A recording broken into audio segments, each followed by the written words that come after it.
A little over a year ago, when Apata by Bruno Mars and Rosé came out, I heard someone describe it as the song they didn't know they needed.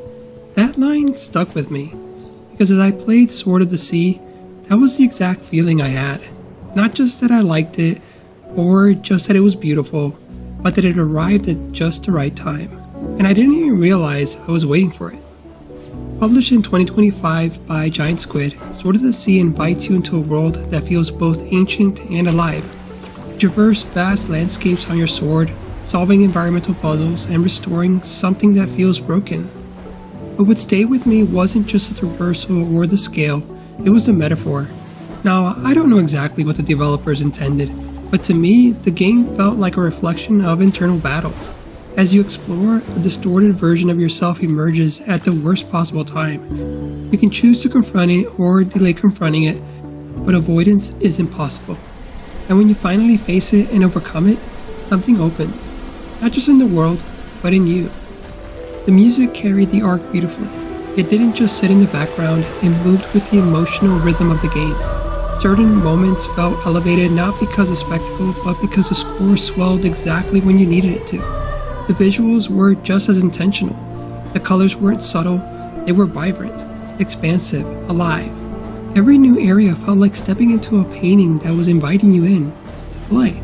And the movement, surfing across the sand, water, stone, and yes, lava, felt smooth and deliberate. There was a kind of grace to it. It wasn't rushed, nor was it frantic. Of course, there were parts that did this intentionally, but I'm not going to spoil the story for you. Even the puzzles weren't separate from the story. They weren't obstacles, they were expressions of the world itself, integrated into the act of restoration. I took some time to think more about why I felt this game came at the right time for me. I thought that perhaps it was connected to some of the games I've been playing recently, gacha-style RPGs, and I just needed a break from them.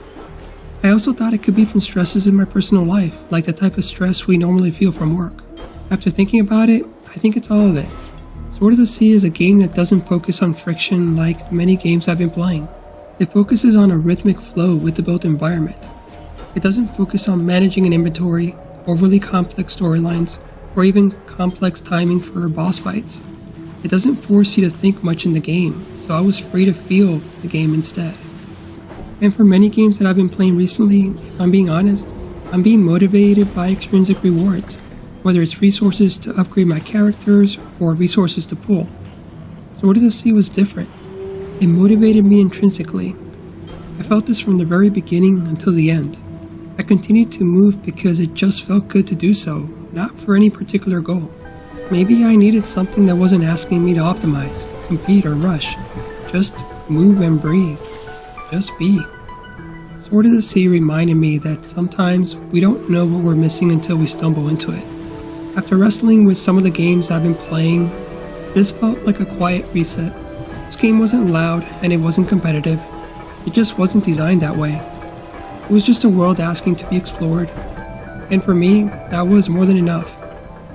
I'm grateful I took the time to experience it, and I'll be looking forward to more titles by Giant Squid in the future.